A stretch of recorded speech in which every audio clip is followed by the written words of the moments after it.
Can you think of 2 words to describe this movie? Fast and Furious? Total shit. Ooh. Sorry, guys.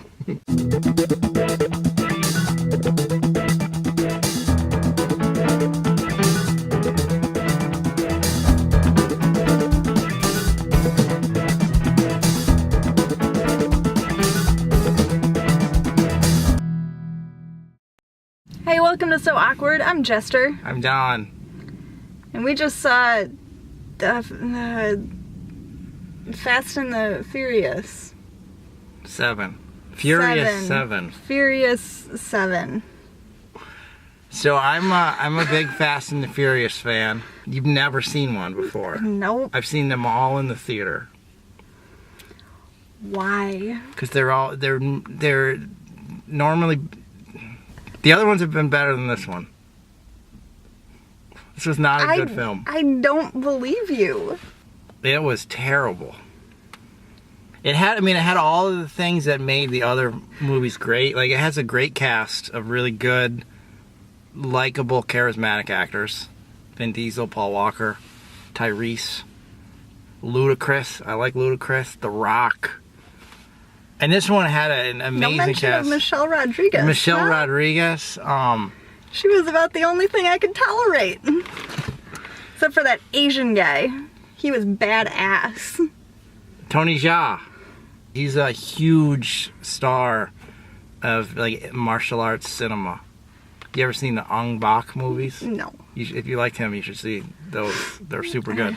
I didn't like him enough to watch any of his movies. Like Jason Statham, Kurt Russell, Ronda Rousey. She was that huge white woman who had that fight scene with Michelle Rodriguez in Abu Dhabi. The blonde girl.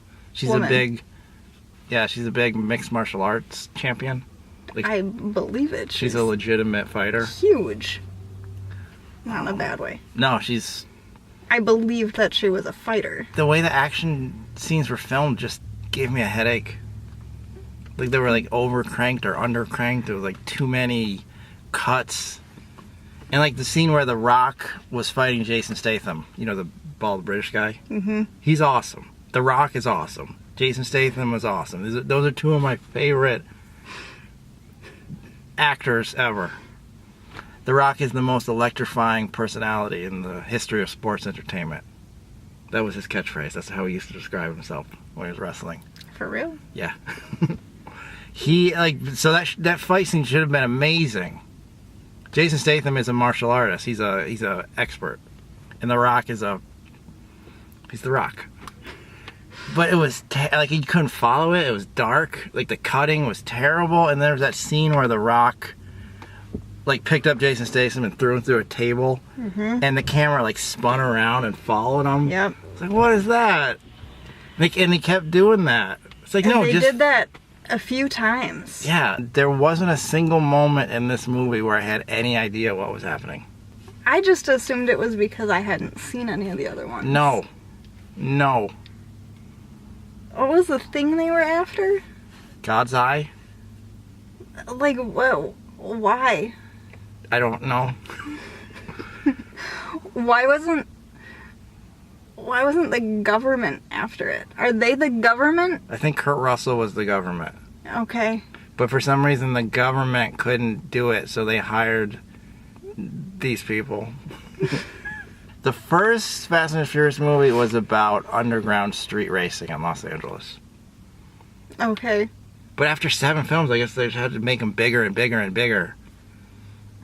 I have no idea what's happening in these movies anymore. It was insane. The finale was just cars driving around LA, being chased by this helicopter with machine guns and this drone with machine guns on it, all while Vin Diesel and Jason Statham had that weird fight scene. They just kept cutting between all these different scenes of just anarchy.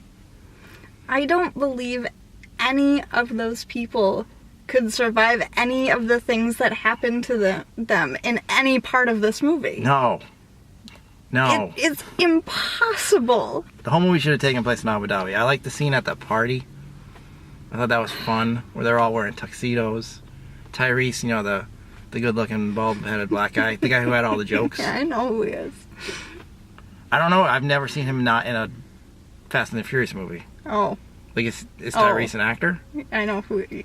I thought he was a singer at one time. I have no idea.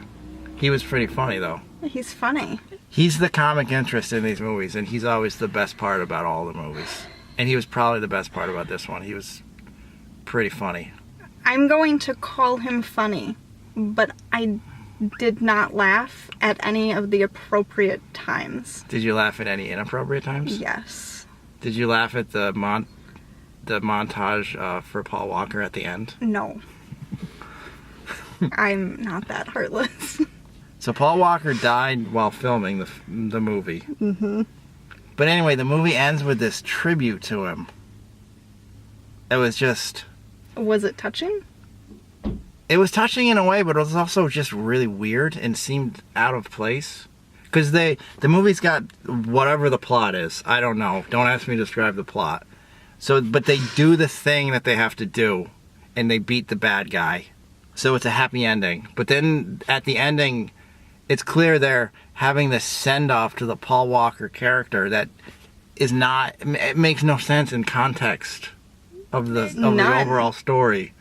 Vin Diesel's driving and he's like talking to himself and he said, "I used to live my life a quarter mile at a time," which is a quote from the first film. Okay. And then he says something like, "Maybe that's why we were brothers, because he always did too." And then he drives off. And it's like, they're talking about this character like he's dead.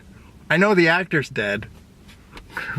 But the spoiler warning, the character's not dead. But they give this character this send-off.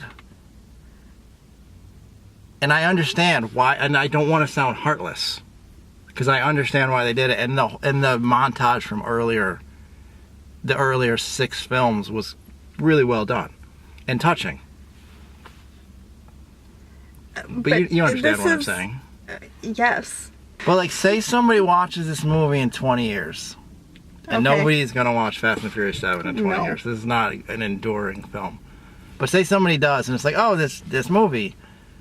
What's this montage of this actor? Yeah, it makes no sense. Paul Walker's wife in the movie Yeah. is related to Vin Diesel. She's... Vin Diesel's character. Yes, she's Vin Diesel. They're brother and sister. So... She's the whitest woman in the world, and he's Vin Diesel. Is that what you're gonna say? No. He's giant. He's a gargantuan superhuman, and she's this... That's waif. not at all what I'm saying. Okay, what are you saying? I will just go ahead and buy into that they're related. Okay. They send off Paul Walker's character. Does that just mean Vin Diesel is never gonna see his sister again?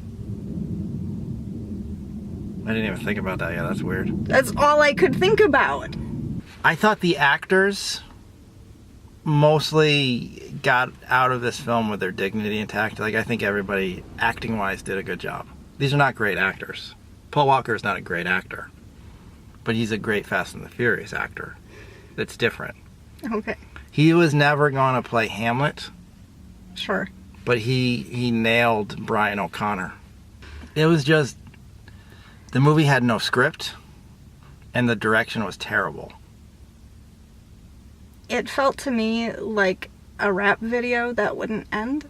Right, It was hyper sexualized. I wish I would have counted how many close-ups of women's butts there were. I did count. Did you? No.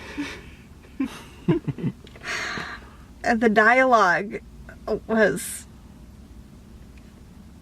just terrible. This movie was just... This is gonna sound heartless.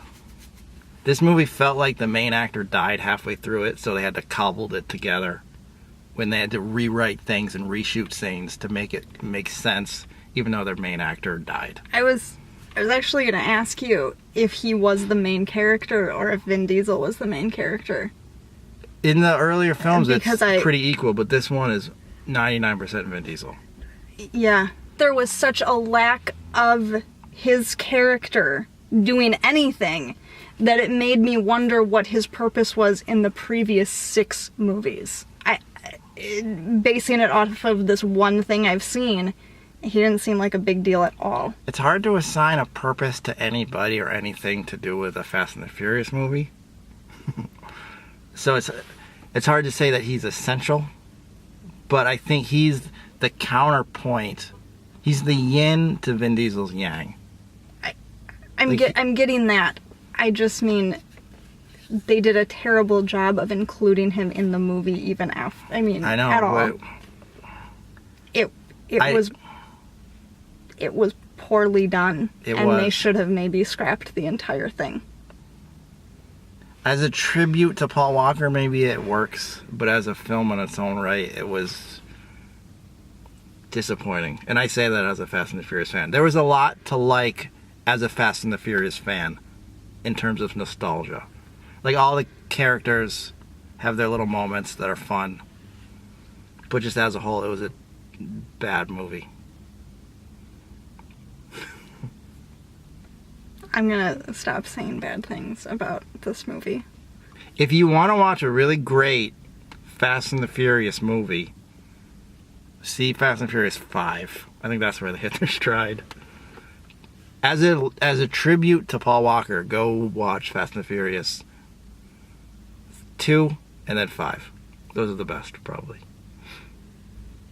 I won't be watching any of them. That's fair. Anyway, bye. Bye. Bye, Paul.